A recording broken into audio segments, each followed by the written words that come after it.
Hello, and welcome to the latest installation of our quarterly market insights videos. Today's video will cover what happened during the first quarter of 2021. We will discuss themes that drove the markets, as well as themes to monitor over the coming quarters. As a way of introduction, my name is Greg Leonberger. I'm the Director of Research here at Marquette Associates. I will cover the first portion of this video. In terms of agenda, we'll begin with a new section we've added to this series, called the Overview section, which offers a high-level snapshot and coverage of the themes that drove markets, as well as what to watch out for the remainder of 2021. We'll then cover the U.S. economy, and then traditional asset classes of fixed income, U.S. equities, and non-U.S. equities, and then wrap up with the alternative section, covering hedge funds, real estate, infrastructure, private equity, and private credit. We will start with the Overview section, which is a new part for this series. We'll start by talking about an asset class outlook, which offers some commentary about each of the asset classes that we cover as a firm. We'll then move on to talking about the themes from the first quarter, and then some more detailed information about each one of those themes. On this page, we detail our outlook for each one of the asset classes listed here. The comments here are directed for more of a shorter term basis, 6 to 12 months, and to help understand some of the forces that will drive markets. More information for each one of these sections will be included in the specific recording sections for each one of the asset classes. In terms of themes from the first quarter of this year, the main ones are listed here. First and foremost, on March 23rd, we celebrated the one-year anniversary of the equity market bottoms. We celebrated it because of what equity markets have done since then, delivering exceedingly strong returns. We saw something called the reflation trade begin to manifest itself, meaning that interest rates and inflation expectations have begun to rise. Not surprisingly, the expectations of higher interest rates, and especially higher inflation, have also emerged as a primary worry for investors. Equities continued their strong march upwards as part of this one-year rally since bottoming on March 23rd of 2020, and cyclicals have led the way, meaning that value stocks have outperformed growth stocks. This generally has supported greater investor risk-taking, as the positive returns from equity markets have attracted even more investors into the equity market. Central banks, for the most part, have remained accommodative, keeping rates low. Lastly, Biden's infrastructure plan has been revealed, and while not passed yet, has certainly created more chatter in terms of its impact on the markets, both good and bad. We will continue to monitor this as time goes on. As mentioned just a minute ago, equity markets have rallied tremendously since bottoming on March 23rd of last year. Here we show what equity markets did during really essentially that first quarter of 2020 as the global pandemic exploded. That's shown in the orange lines. And then what equity markets have done since then in the gray lines. As you can see, equity market returns have been especially positive, with some equity indices rallying more than 100%, an incredible turn of events from where we were 12 months ago. I also mentioned the reflation trade, in which expectations for interest rates and inflation have risen. What we show here is the march upward of the 10-year yield during the month of March, overlaid with some of the significant events which contributed to the rise in yields over the course of the month. Part of the reflation trade includes an expectation for higher inflation. The higher inflation expectations are being driven by several macroeconomic factors, one of them being the rapid rise in the M2 money supply. Here we show that in the solid blue line, and the percentage change of the M2 money supply in the more squiggly lighter blue or gray line. And when the money supply increases, it means there's more money in the economy, and there's a probability that the money supply will begin to work itself through the economy more rapidly, which can equate to higher prices and hence inflation. So this chart here is one of the reasons why investors are becoming more and more concerned about inflation in the coming months. The other reason why inflation expectations are rising is that commodity prices, which are generally an input into the production of services and more especially goods, are rising. The worry is that higher commodity prices will equate to higher consumer prices, which is essentially the definition of inflation. So while the rising commodity prices is not ringing alarm bells at this point, it certainly is worth monitoring as the future quarters play out, and again, is part of the reason why inflation expectations have risen. However, central banks across the world have kept interest rates low, which is supportive of general economic growth and has also driven more money into the equity markets. So while this will not last forever, Especially if inflation starts to rise, we can expect that rates will begin to be increased by central banks to fight the ill effects of inflation. At this point, rates are low, and many central banks have pledged to keep rates low for the next couple of years, led by the Federal Reserve here in the United States. Hi, my name is Brandon Vonfelt, Research Analyst at Marquette Associates, and today I'll be reviewing the U.S. economy section. Vaccinations have moved above 20% as economic data shows a large rebound in the economy.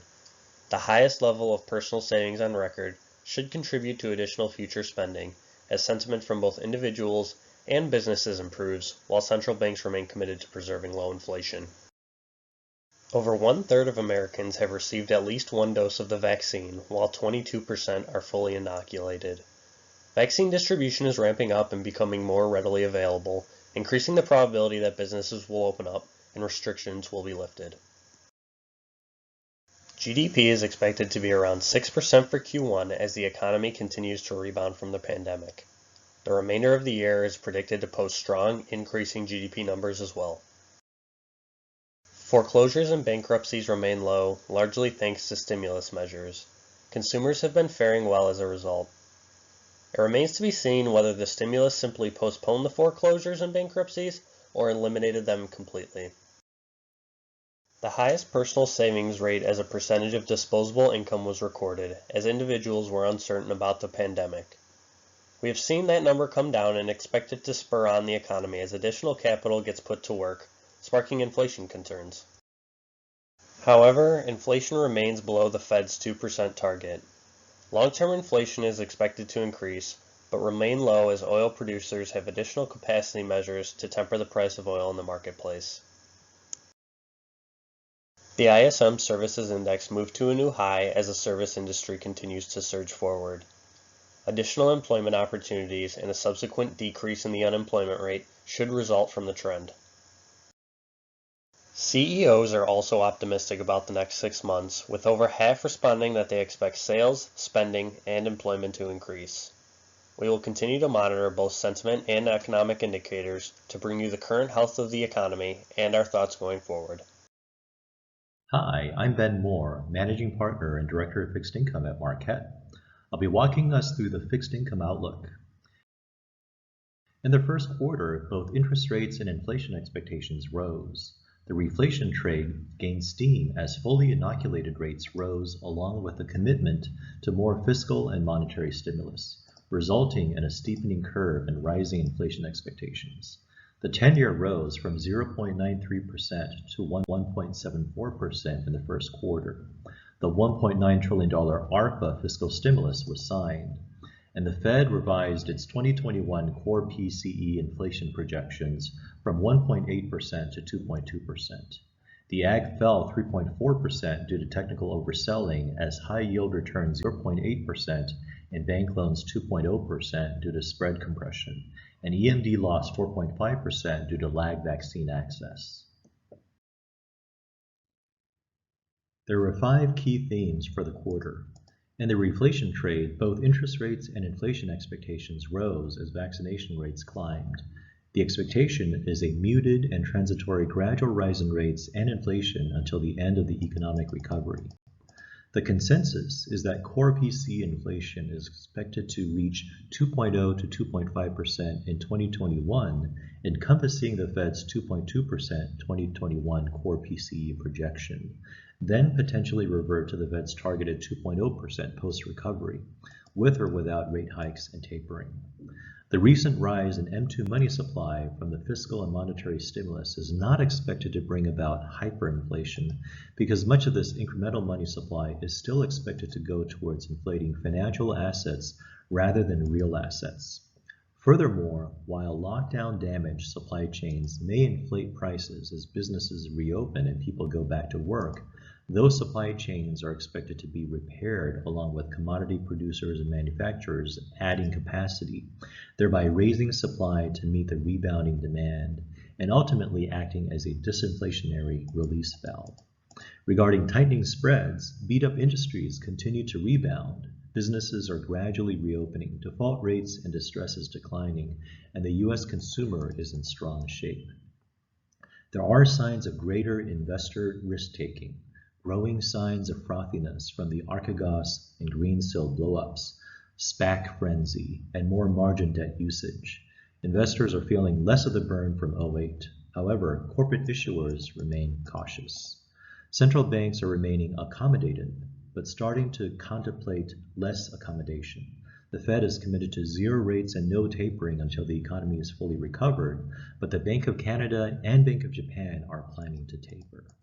Biden's $2.25 trillion infrastructure investment plan may drive sustained growth in the U.S. as well as globally, and is expected to be a tailwind for EM commodity producers, offset by rising U.S. rates. The yield curve has been steepening further with continued vaccine rollout, shown in the top chart, from the dotted line as of the end of December to the blue line at the end of March. The bottom chart shows that curve steepness has been rising. Treasury forward curves could give us insight into interest rate expectations. The 10-year U.S. Treasury yield rose from 0.90% at the start of the year to about 1.70% today, and it's projected to approach 2.70% over the next 4 years. With rates rising an expected 0.25% each year over the next 4 years, core bonds are expected to provide continually positive annual and annualized total return over the next 8 years, unless the rates rise at a faster pace. This does not account for near-term volatility driven by technical market over and under buying and selling, however, as we are already seeing in 1Q. The recovery is heading in the right direction based on vaccinations, buoyed by the fiscal and monetary stimulus. The weekly economic index, which aggregates key economic indicators, and small business hiring plans index have been rising, while the rate of unemployment gradually declines. Inflation projections based on inflation break-evens have been rising, but we have not been seeing any solid upward movement in actual inflation, at least not yet. Here we summarize the opportunities and risks in fixed income. On the left, we have a key opportunity, which is that vaccine progress continues to gain momentum. The number of fully vaccinated Americans is rising sharply. Biden expects enough doses for everyone by the end of May, and GDP growth may further compress credit spreads. In terms of where the value is, EMD spreads are still wider relative to other plus sectors such as bank loans and high yield. Biden's infrastructure stimulus is expected to benefit EM commodity producers, offset by rising U.S. rates. Rising rates are expected to benefit floating rate instruments. Bank loans floating rate is expected to benefit in rising rates, but their spreads are tighter than long-term averages. In terms of rising inflation, fixed income plus sectors such as bank loans, high yield, and EMD, as well as equities and real estate, historically protect well from inflation. On the right, we have a key risk, which is the same as the dynamic that inflation is expected to rise. Inflation is expected to pick up as the economy recovers from COVID-19 shutdowns, but current projections don't indicate concerning levels. Rising rates are expected to be a headwind for fixed-rate instruments, such as core bonds, but will provide for greater yield and income return going forward. Central banks are still very accommodative, but starting to contemplate pumping the brakes. The Fed is expected to hike rates and taper in 2022 and expected to provide a long lead time to prevent a taper tantrum. LIBOR transition is a last major risk. The authorities are expected to continue providing further guidance on transitioning the bank loan reference rate from LIBOR to SOFR and avoid market distortion. Here we focus on bond valuations in the form of spreads.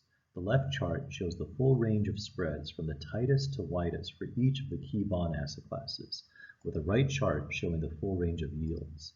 On the left, we can see that bank loan and EMD spreads currently show moderate value. Investment grade and high yield spreads have less runway, while bank loan and EMD spreads have more runway for tightening back to pre-COVID tights. Our credit cycle barometer is showing issuer risk-taking at low levels. The use of proceeds towards acquisitions and LBOs, as well as low-quality issuance for both high-yield and bank loans, remain low, as indicated in the green on the far right relative to the red in the far left corresponding to 2007, just before the '08 housing bust. Investor risk-taking is making a comeback, however. These two charts track the rise in margin debt, which is the amount of money an investor borrows from a FINRA broker-dealer through a margin account. The margin debt statistic shown aggregates all of the margin debt across all customers of all FINRA broker-dealers. It is a primary metric for gauging how much risk-taking is in the market at any moment. The margin debt to S&P 500 ratio in the right has been rising, but appears to still have some more room to run. Here are fixed income key takeaways. For core bonds, the bullish case is that they remain the anchor of an overall portfolio and provide principal protection from a potential market correction as financial asset valuations continue breaking record peaks. Core bonds will benefit from higher go-forward yields as rates rise. The bearish case is that the muted transitory rise in rates in conjunction with the economic recovery from the pandemic will be expected to be a near-term headwind. For bank loans, the bullish case is that rising rates are expected to benefit their floating rate. Their senior secured structure at the top of the capital structure enhances asset recovery in restructurings, and defaults are declining. The bearish case is that valuations are becoming elevated. Their spreads are tighter than average, but still show value. For high-yield bonds, the bullish case is that strategies are gradually de-risking and tilting up in quality while seeking spread and yield in beaten-up industries that can outperform the rebound. The bearish case is that valuations are already elevated, as spreads are very tight and approaching all-time tights. For emerging markets debt, the bullish case is that spreads are still attractive. EM's lagged access to vaccines means lagged EMD spread compression versus U.S. bank loans and high yield. We also expect the potential infrastructure stimulus to be a tailwind for most of EM economies that are commodity exporters. The bearish case is that the potential infrastructure stimulus is expected to raise U.S. rates, which may potentially tighten the yield differential between EMD and U.S. bonds, thereby offsetting the above tailwind. In summary, looking back, we have the start of the reflation trade. Both interest rates and inflation expectations rose. The 10-year rose from 0.93% to 1.74% in 1Q. The $1.9 trillion ARPA fiscal stimulus package was signed. The Fed revised its 2021 core PCE projections from 1.8% to 2.2%. In terms of tightening spreads, beat-up industries such as energy continue to rebound. The U.S. consumer is in a strengthening position. Spreads are nearing all-time tights across the board, except for bank loans and EMD. We are seeing greater investor risk-taking. There are growing signs of market frothiness. The Archegos blow-up, SPAC frenzy, and rising margin debt are signs that investors are feeling less of the '08 burn. However, debt issuers remain conservative from our credit cycle barometer. There was also short-term noise in the quarter that contributed to volatility. Turkey's Erdogan sacked their central bank governor, and the Turkish lira plunged to near-record lows. The container ship blocking the Suez Canal traffic was finally freed, and finally, North Korea's missile launch. Looking ahead, interest rates are expected to rise further, but in a muted manner. The forwards market is projecting the 10-year Treasury to rise approximately 25 basis points for each of the next 4 years. The Fed is expected to start hiking and tapering in 2022. Inflation is expected to rise with the economic recovery, but in a muted, moderate, transitory manner. The consensus is that core PCE is expected to reach 2.0% to 2.5% in 2021, encompassing the Fed's 2.2% 2021 core PCE projection, then potentially revert to the Fed's targeted 2.0% post-recovery, with or without rate hikes and tapering.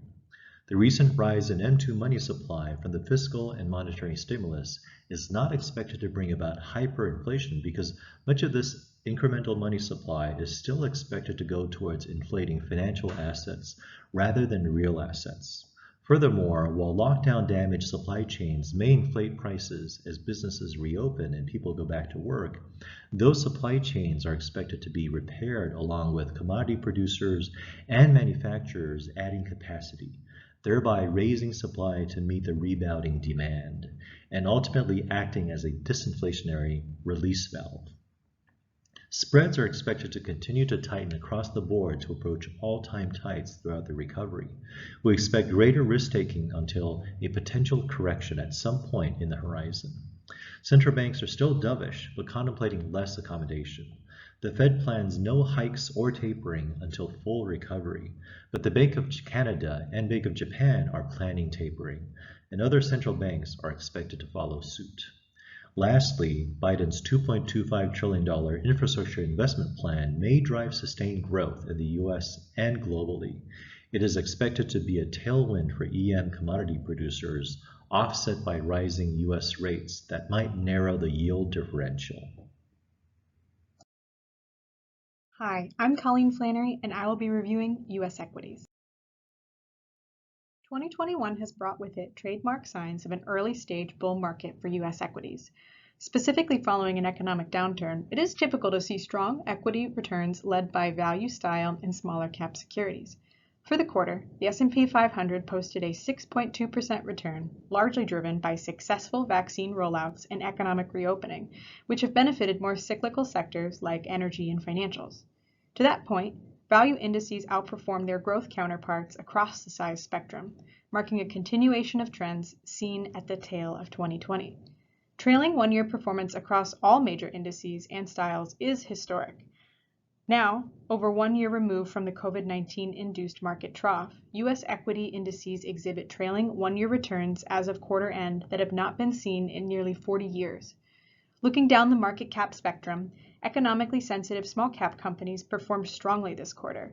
The Russell 2000 index posted a 12.7% return during the period, outpacing the Russell 1000 by more than 6%. Though certainly not at 2020 levels, market volatility has persisted into 2021, with the S&P experiencing several instances of daily price moves in excess of 1% during the first quarter. Speculative trading, including the surge in price of GameStop and AMC, likely contributed to overall market volatility in the first quarter. Market trends become more clear when viewed from a factor perspective. Since the start of the year, value and size have been favored over growth and momentum, which were dominant forces for much of 2020. Surprisingly for a market rebound, the low volatility factor was positive in the first quarter as more defensive sectors of the market, like consumer staples and utilities, rallied in March. The diminished efficacy of the quality factor, however, is noteworthy and could be interpreted that speculative activity has yet to fully ease. We expect market fundamentals to become increasingly important as the economy fully reopens. Strong performance of the value factor is often correlated with a rise in economic activity, and this chart examines that relationship. The average total return for value-style indices during periods of strong economic growth, i.e. when year-over-year change in GDP is greater than 3%, exceeded those of their growth counterparts by meaningful margins, approximately 6% for large cap and 12.6% for small. It is worth pointing out that periods of strong economic growth in the last decade have been sparse. There have only been 6 quarters in the last 10 years where year-over-year real GDP growth was more than 3%, compared to 13 quarters in the 2000s and 27 quarters in the 1990s. Lackluster economic growth in recent years could help explain the relative return trends that have favored growth over value, and a surge in GDP could lead to a continued value rally. A pickup in economic growth could be a tailwind to small cap investors as well, given the composition of many small cap benchmarks. As of quarter end, the Russell 2000 index was significantly more cyclical than the Russell 1000, with higher weights to industrials, financials, materials, as well as a meaningfully lower weight to information technology. Value-oriented sectors tend to perform well during periods of economic growth since their constituents are more tied to the health of the overall economy, while growth stocks can be harmed by the higher interest rates and inflation that often accompany increased economic activity. This potentially puts small-cap investors in a better position to capitalize on high GDP growth. Despite the cautious optimism surrounding value-oriented and smaller cap companies, there are several risks facing equity investors at present, perhaps none more glaring than the overall value of the market. valuations remain elevated across U.S. equity sub-asset classes, and multiples of most indices are close to the 99th percentile of their history going back to 1995. These stretched valuations may give investors a reason for pause, but the fundamental backdrop of the economy should support continued gains if corporate earnings rebound as expected. One silver lining is the relative valuation opportunity in small-cap equities. Despite posting a trailing PE in the 97th percentile of its history, the Russell 2000 remains at an approximately 23% discount to the Russell 1000 and S&P 500 indices, its most pronounced discount since the dot-com era. While overall U.S. equity valuations appear stretched, the current positive equity risk premium should not be ignored. Said another way, U.S. equities remain attractive compared to more conservative areas of the market, and we are cautiously optimistic that the current economic landscape will be supportive of small-cap and value-oriented equities in the coming months. Hi, my name is Nicole Johnson-Barnes, and I'll be covering non-U.S. equities. After a fervent end to 2020, buoyed by the Pfizer COVID-19 vaccine efficacy news in November, international equity markets remain broadly positive for the first quarter of 2021. Developed markets, represented by the MSCI EAFE index, returned a positive 3.5%, outpacing emerging markets, which produced a positive 2.3% return for the quarter. Small cap stocks outpaced their large cap peers in both developed and emerging markets by a spread of 100 basis points and 540 basis points, respectively. On a year-to-date basis, we saw massively positive double-digit performance across international markets and capitalizations as we're continuing to climb up from last March's virus-induced drawdown. On the next few slides, we'll discuss the drivers of performance this quarter within both developed and emerging markets, along with the potential risk and opportunities to be mindful of as we move forward in 2021. Starting with developed markets, as is typical in the early stage of a market recovery, cyclically oriented value stocks were the top performers for Q1. As shown, you can see that energy, up 10.6%, and financials, up 9.7%, were the top sectors on a year-to-date basis. Within financials, we saw banks lead the way as the potential for a more normalized macro environment, catalyzed by an upward-sloping 10-year yield curve in the United States, drove those stocks higher. We're also starting to see signs of the value or cyclical trade fanning out into more defensive segments of the market. In March, consumer staples and utilities topped the sector belt, posting positive 4.6% and 4% respectively. And similar to developed markets, value stocks outpaced their growthier peers in emerging markets for the quarter, with materials, energy, and financials being the top performers. In addition to pure value factor exposure, we saw dividend yield exposure in emerging markets also be accretive for the quarter, up 7.7%. As we noted in the past, the emerging markets index is heavily concentrated and top-heavy in technology and consumer discretionary names like Taiwan Semiconductor, Tencent, and Alibaba. Now, should this current value rally continue to pick up steam, we would anticipate that emerging markets at the broad index level will face stark style headwinds given its growth bias.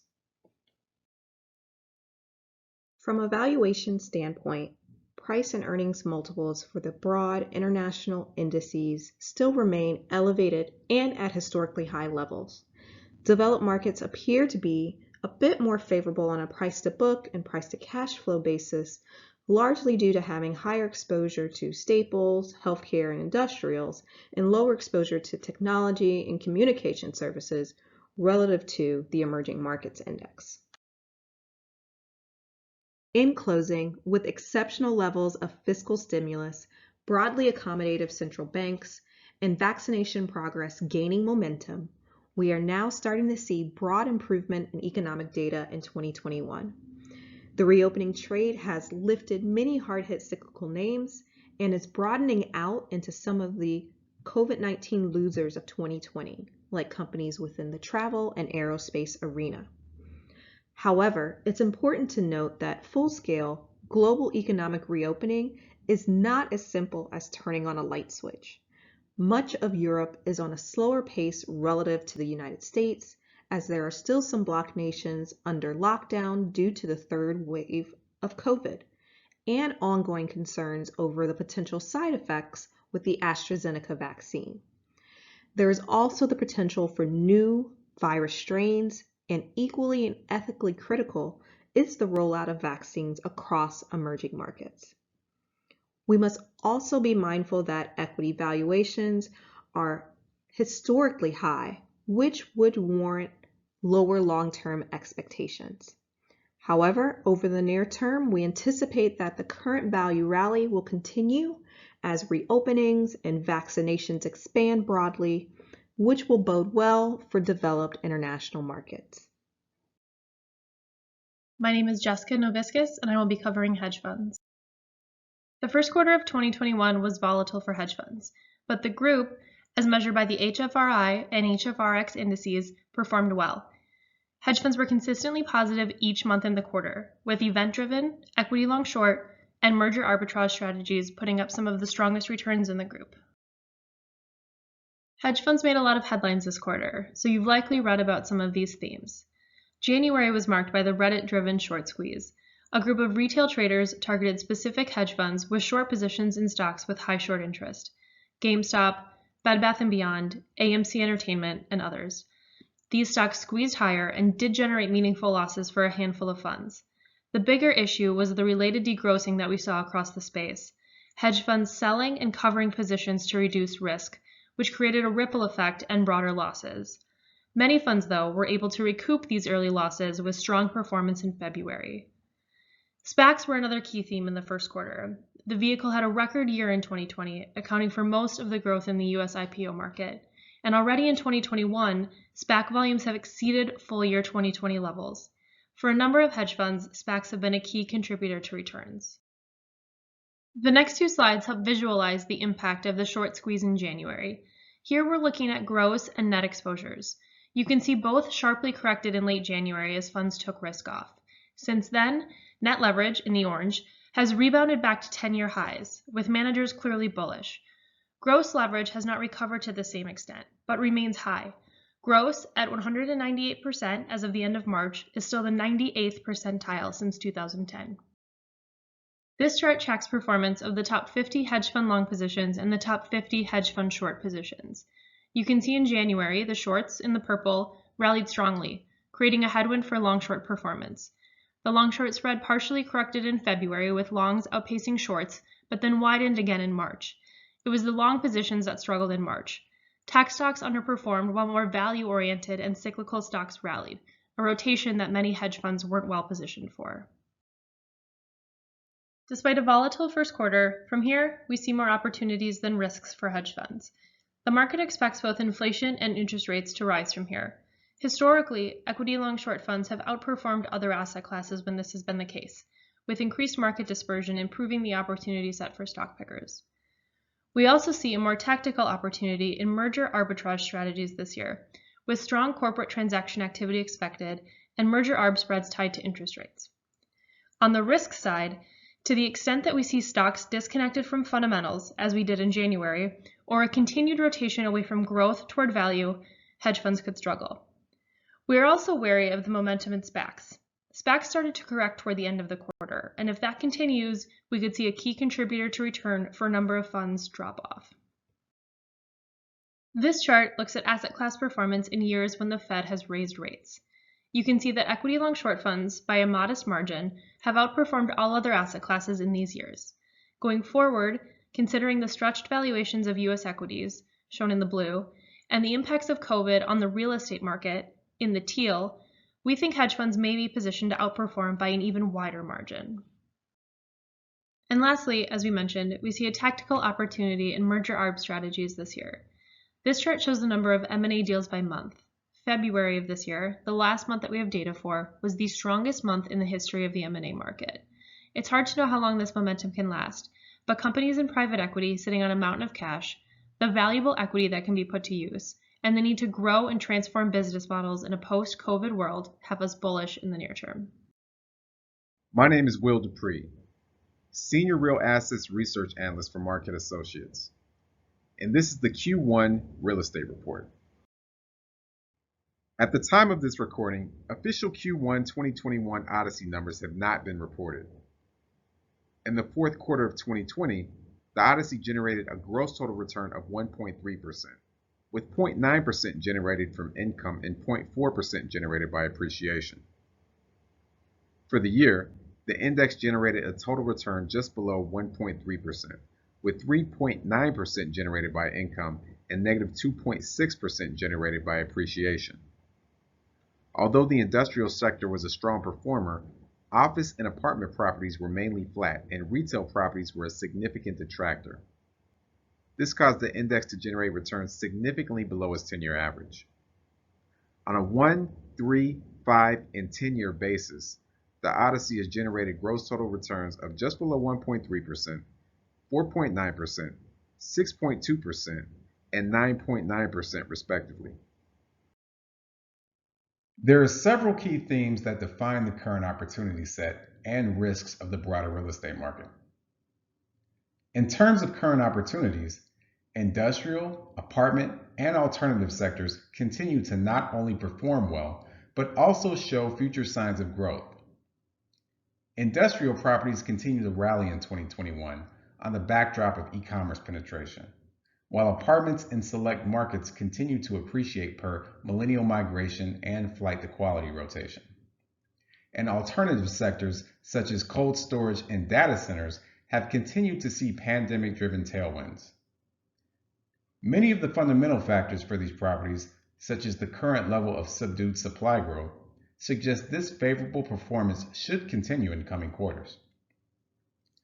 When assessing the current risks of the broader market, investors must be mindful for the potential for cap rates to rise after reaching 40-year lows, the cloud of uncertainty still hanging over the office sector, and the declining health of the retail sector, which continues to significantly lag in rent collection. A question many investors are now asking is if cap rates will begin rising soon. Unlike in previous recessions, cap rates in aggregate were flat in 2020, and on a sector basis, only retail properties saw a significant upward cap rate movement. This was due to several factors, most notably economic stimulus policies and job retention schemes. However, as Treasury rates now rise in 2021, cap rates across more distressed markets and property types could also soon reverse course and move upward. This is because the combination of risk premia compression per rising Treasury yields and increasing inflation expectations will likely make NOI growth an even stronger driver of value in the near future. As a result, investors could continue to shift out of more rent growth challenged property types and into higher quality property types. This would ultimately cause challenged sector cap rates to rise and quality sector cap rates to continue compressing, which would increase the level of performance dispersion across all markets and sectors. From the beginning of Q4 2020 to the end of Q4 2024, the Pension Real Estate Association is forecasting a gross MPI total return of 5.1%. This is well below the index's 10-year average of 9%. As you can see, when evaluating each sector's projected returns, this is mainly due to the high level of performance dispersion across different property types. At present, performance dispersion remains at a record high, and should the demand for higher NOI growth properties increase, this will likely lead to greater dispersion across cap rates and thus sector performance for the year 2021. PRIA's sector projections for the year 2021 reflect this, as the industrial and apartment sectors are expected to generate gross returns of 7.8% and 5.3% respectively, while the office and retail sectors are expected to generate returns of 1% and negative 1% respectively. As prices continue to rise and inflation risk becomes a bigger concern for investors, it is important to highlight the inflation hedging potential of real estate. As an asset class overall, real estate is an excellent inflation hedge, as rents and property values both tend to appreciate during inflationary periods. When assessing the historical correlation of different property types to the CPI, it is apparent that property types with shorter lease terms, such as apartments, have provided superior inflation protection. Moving forward, this could be a driver of demand and thus value of the apartment sector in coming quarters. As we now move further into 2021, it is important to look back at what has occurred in real estate markets so that we may better understand where things may be heading. Over the course of 2020, performance dispersion accelerated on the backdrop of rallying industrial properties and underperforming retail and office properties. While increased e-commerce penetration accelerated tailwinds for industrial properties, it also accelerated headwinds for retail properties. Another noteworthy observation was closed-end fund activity, which declined. However, the overall percentage of opportunistic real estate funds increased as alternative sectors such as life sciences, data centers, and cold storage saw a surge in pandemic-driven demand. Looking ahead, investors should keep an eye on 1. Rising treasury yields and inflation concerns, as these could be a sign of future cap rate increases in challenged property sectors. 2. Successful vaccine rollout, which should be a tailwind for many distressed property types. 3. Office vacancy rates, as these could increase following an increase in the number of remote workers. 4. The growth of alternative sectors, which continue to see more demand and thus are more likely to become a larger part of NFI Odyssey in coming years. And this is the Q1 Infrastructure Report. The MSCI Global Unlisted Infrastructure Asset Index most recent reporting date was at the end of Q3 2021. For the quarter, the index generated returns of 1.8%. On a 1, 3, 5, and 10-year basis, the index generated returns of 6.1%, 8.8%, 11.1%, and 13%. These were all superior to that of the Dow Jones Brookfield Global Listed Index and were generated under a much lower level of dispersion. This highlights the value of unlisted versus listed infrastructure investments, which are more correlated to both public equity markets and the broader economy. There are several key themes that define the current opportunities and risks in today's private infrastructure markets. In terms of current opportunities, increasing inflation concerns and the continued theme of yield scarcity should continue to drive flows for the asset class. Additionally, deal activity should increase in 2021 on the backdrop of the growing need for public-private partnerships, the need for more 5G networks, and Joe Biden's Build Back Better plan. Should the $2 trillion plan be passed, U.S. renewable energy and utility assets could also see tailwinds via favorable tax treatment. In terms of risks, investors must be mindful of the fact that increased demand will almost certainly create larger capital queues within open-end funds. Additionally, new U.S. clean energy policies could ultimately increase the purchasing of electric vehicles and thus decrease the long-term value of oil pipelines.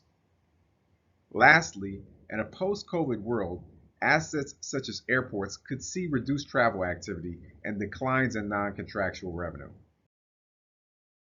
This chart looks at the historical income and capital appreciation of private infrastructure assets via the global MSCI index.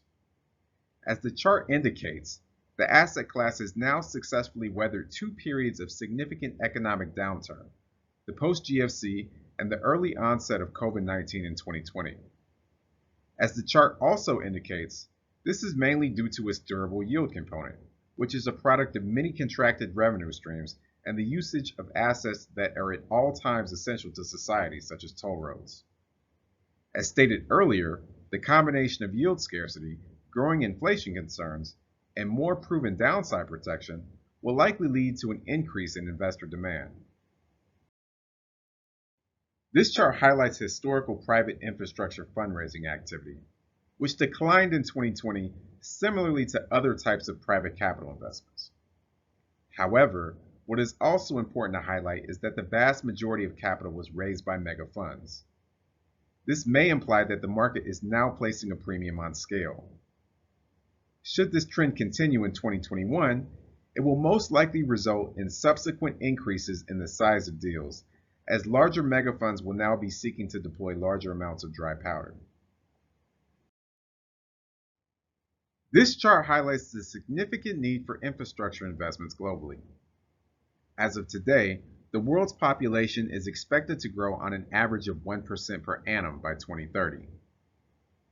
Growth in population begets construction of infrastructure, but at a cost of roughly $3.8 trillion annually, which will be needed for investment in electricity, rail, roads, and water per year. It is also important to highlight the U.S., which is underinvested in infrastructure projects for many years. Historically, states have financed these via taxation and municipal bonds. However, a number of today's U.S. states are fiscally challenged, and the COVID crisis has exacerbated these issues, forcing them to shift their focus elsewhere to reducing debt, cutting expenses, and underfunded pensions. For these challenged municipalities, public-private partnerships, also known as PPPs, are a very necessary avenue for funding much-needed infrastructure projects. Accordingly, we expect PPPs to increase in the coming quarters, creating an even more interesting opportunity for investors. As we now look at the road ahead of us and the road behind us, three common themes continue to tell the story of the asset class: yield scarcity, inflation, and the potential impact of Joe Biden's $2 trillion infrastructure plan. Looking back at 2020, private infrastructure was one of the asset classes least impacted by the pandemic, as durable yield, contracted revenue streams, and inelastic demand limited drawdown. While some traditional assets, such as airports, saw declines in value and revenue on the backdrop of travel restrictions, alternative assets, such as telecommunications, saw appreciation due to significant increases in the demand for data. And while overall private capital flows decreased, private infrastructure saw a year-over-year percentage increase in overall private capital flows. Looking ahead, we expect capital flows to significantly increase as inflation concerns grow and yield remains scarce across asset classes. Lastly, we also expect deal flow for alternative assets in the renewable and telecommunications sectors to increase on the backdrop of continued momentum and favorable support from the Biden infrastructure plan. However, because many of these assets are development or rehabilitated brownfield assets, they are more likely to be targeted by closed-end funds. I'm Derek Schmidt, Marquette's Director of Private Equity. While performance remains lagged, we can see how quickly private equity increased immediately following the COVID crisis. Private equity did not have the sharp snapback experienced by public markets, but it also did not fall as steeply either in the prior quarter. Venture capital had a very good year in the first half, ahead of what we know was a very strong exit market in the latter half of the year as private businesses became public. Looking back over the last 2 decades, private equity has provided investors with a fairly consistent double-digit return and steady outperformance over public equities. Outside of the vintages where funds were fully invested ahead of the financial crisis, the top quartile has provided very strong returns exceeding 20%, highlighting the opportunity provided by manager selection within private equity. Looking back over those same 2 decades, we can see a more mixed level of performance from the venture capital industry, with far more significant performance having been delivered by top quartile funds, but outperformance of the median fund over the public markets has been more mixed, with losses more frequent than within private equity. The past decade has been a very strong period for venture capital as markets have deepened, allowing businesses to grow bigger and stay private for longer, with more of the value realized by private market investors. Here we summarize some of the current opportunities and risks within the private equity market. On the left, we have the key opportunities, which include the relative value that continues to persist within private equity as transaction valuations continue to occur at a much lower level than where the market is valuing public businesses. Small buyouts remain attractive, in part due to this much lower valuation, along with the buying and business inefficiencies that remain within the smaller area of the market. The early stages of the venture market remain attractive as capital is available at scale to allow these emerging businesses to continue to be funded within the private markets, allowing them to grow to more established and durable levels, which create large returns for investors who were early. SPACs continue to provide a new exit opportunity within the venture capital market, allowing many less obvious companies to go public. On the right-hand side, we have the key risks, which include the valuations remain elevated as compared to historical levels, and a slowdown in deployment could reduce returns with fees being charged on committed capital. Larger private business valuations remain pretty high, reflecting the amount of capital and the competition for assets in the middle to upper end of the private equity market.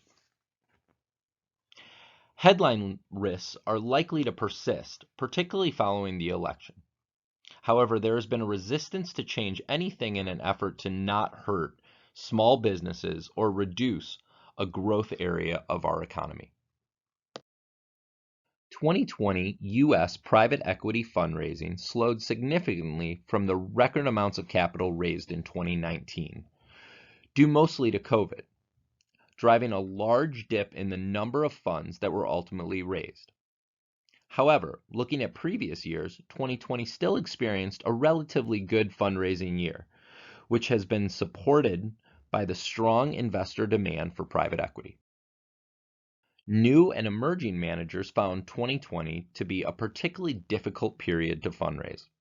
Without the benefit of an established LP base, this is likely to spring back as more funds are already getting back out to meet with investors with the hopes of raising capital in 2021. The size mix of funds being raised changed very little in 2020, as money continues to flow into funds raising greater than $1 billion. However, fewer large funds and smaller funds were raised during 2020. 2020 transactions and capital deployed slowed as expected. Very little occurred in 2Q as private equity managers were very cautious following COVID.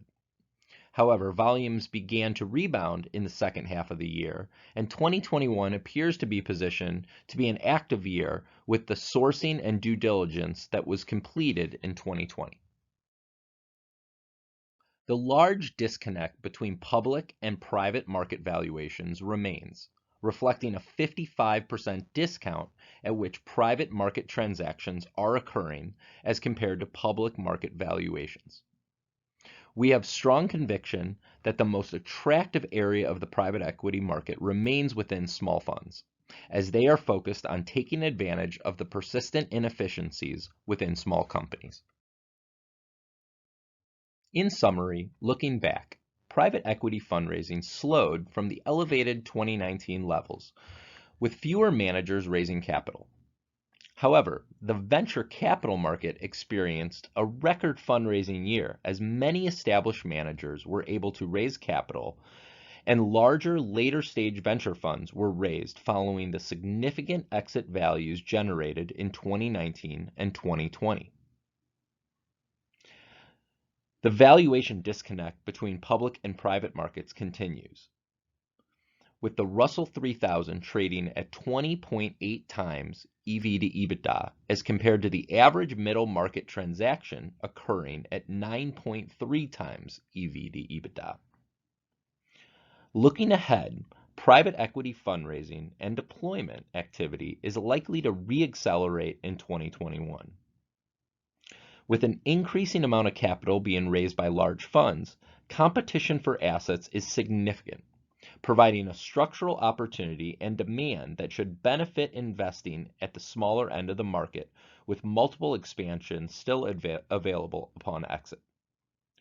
And finally, the SPACs will look to deploy considerable amounts of capital into the market in 2021, which should increase the number of venture exits. Hello, I'm Brett Graffey, research analyst at Marquette Associates, and I'll be covering the private credit market environment. Due to the onset of the COVID pandemic, the first half of 2020 was the most challenging period for private credit since the Great Financial Crisis. After being down nearly 7% in the first quarter, private credit posted subsequent negative quarter down negative 1.1%. Due to the lagged reporting nature of private markets, third and fourth quarter performance will be posted in the coming months, but coinciding with broader market performance, it is the expectation that the second half of 2020 will be markedly better than the first half of the year. While 2020 started off poorly for private credit, looking back at the past decade, private credit investors experienced stable performance, producing upper single-digit returns on an annual basis, being one of the more dependable and resilient asset classes over that period. Additionally, private credit has established itself as a developed and viable asset class, garnering significant capital and attention from institutional investors. The COVID pandemic and market volatility acted as a headwind for private credit fundraising, as the total capital raised fell below 2017 highs for a third year in a row. That being said, 2020 totals were at or exceeded levels from 2015 and 2016, which is impressive given that most managers and investors could not and did not travel for 3 quarters of the year. Additionally, while fundraising has trended downward for the past few years, that trend might be a net positive for investors looking to invest in the asset class. Overall, private credit assets under management has increased marginally, while dry powder has fallen slightly.